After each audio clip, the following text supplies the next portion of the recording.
Yash. So look, if we have an empty mind, automatically this non-duality, you can say state, or it's revealed. So we don't have to do anything. I feel that's what some of these people are trying to say. Like, you don't have to do anything, nothing. Okay. But how to get an empty mind? Like, do you have an empty mind? If you have an empty mind, yeah, okay. But how to get an empty mind? What's the practical, like, some good suggestions on how to accelerate this process of having an empty mind? Because I can tell you most people don't have an empty mind, including the people making videos talking about an empty mind. So one thing we can do is introspection.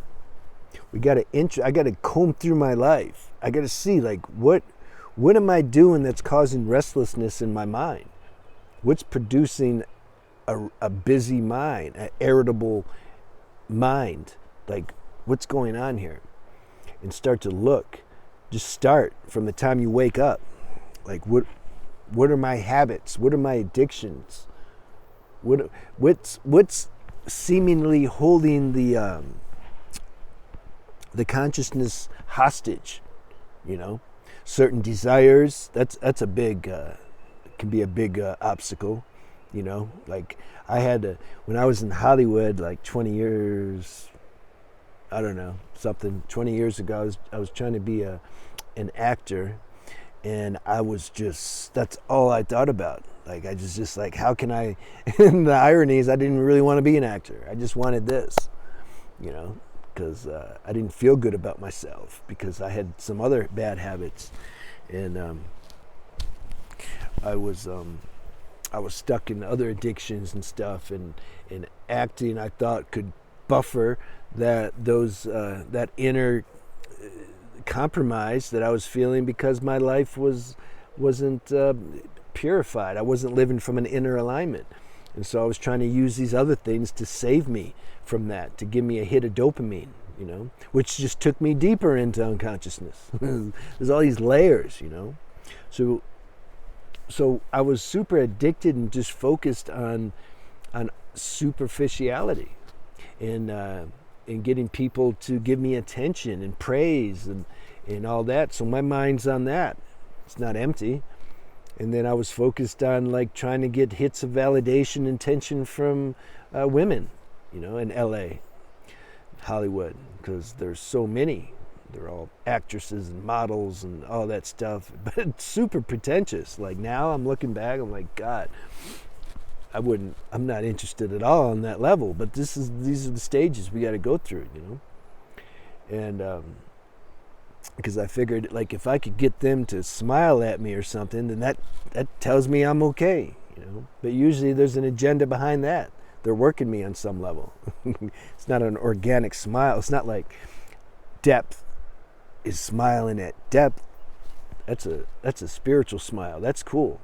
Yeah, you can give me that all day, and I'll give it back. That's nice. So we gotta look and see. Like, that's why I made another channel, Beyond the Alchemy. I don't want to cover my microphone. It deals with semen retention, because a lot of guys are stuck in this habit. Women are too, but this channel is predominantly guys. I don't know. Maybe girls watch and they don't say anything, but that's a big deal. We're losing so much energy and prana if we're doing that. If we're masturbating or watching, you know, things to try to get a stimulation from a dopamine hit, it wrecks the nervous system. It just lowers the whole vibe and frequency of the whole body, the mind, emotional body, everything. And so then there's no power left for transformation. Not to mention, not only you don't have an empty mind, you got a dull mind. If you got a dull mind, you're not aware of this more subtle, you know, spiritual nature. I mean, forget about being conscious of non-duality. Like, can't even be conscious of the most rudimentary things, because your whole vibe's down, you know. So that's a big deal. That's why I made that channel. I like it. I like the people that watch it and comment. Like, we have a good rapport. in desires, like, do I have a strong desire to be something in the world, to conquer something, or to manifest? God, those videos get so many views. Law of manifestation. How do you manifest? Yeah, I want to be spiritual so I can manifest. Yeah, I want to preserve my semen so I can manifest. But you see where the ego mind is still full in force.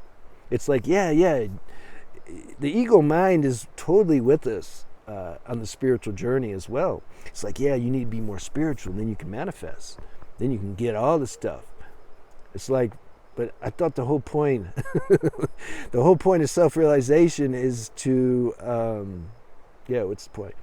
Is to transcend this human level of creation and being obsessed with it. Isn't that the point? Now, I don't deny it. Creation's cool, man. I'm glad I'm here. I like looking at nature and I like everything. But that's not the answer. It's not going to give me, I can't rest any satisfaction from that. Not permanent. I can enjoy a little bit, but it goes away. Like, I know that already. So you can't get attached to something when you've already seen through it. But you can still enjoy. And that's the purpose. That's the point, You want to enjoy without attachment. The other thing, the company we keep. Who are we hanging out with? What are our relationships? Are we stuck in a relationship that's just not good and toxic? A lot of people are. Because that brings the frequency down. Your mind's going to be so distracted, man, because of the stress that's, especially in these romantic relationships or family relationships or work relationships. Those are like the main ones. Friends too, like if we're compromising ourselves because we're just lonely and we need to be around somebody that we call a friend and we've known them for years or decades, so then we just kind of just go through the motions. We're used to handing out because we've been doing it for years, and so we continue that habit even though inside we're like, man, I want to stop this. You got to look at all that. Some people, their family karma is strong. They keep going to their parents or family every week or weekend, and they hate going, but they can't. Oh, it's my family. I have to go. And then their family calls them. They spend an hour on the phone with just toxic conversations because the people they're talking to is just complaining and negativity, or they're complaining about them. What's wrong with you? Do something with your life. You got to cut all that out. You got to somehow see that that's not benefiting you. You got to know what your true purpose in life is, and if it's to wake up and to realize yourself, then that should give you the motivation to kind of cut these things that aren't serving that aren't aligned with this higher, authentic spiritual aspiration you have. You see, you got to be willing to do that. And same with jobs. Like, if you're doing I used to sell cars. It was horrible 20 years ago. And I needed to get out of that environment. But I was a little addicted to the money. I was making thousands of dollars a month and all that. But then at some point I'm like, man, this sucks. I'm out. Now, sometimes we have a certain situation. You can't just cut it all at once. I understand. But you start praying about it. You start, being willing to let God manifest something good for you. If you want to manifest, then let God be the manifester. Say, God, you manifest for me. I don't know what I'm manifesting. Like, I'm not going to use my mind and ego to try to manifest. You manifest, whatever's for my highest good. Show me what I'm doing that's getting in the way of that.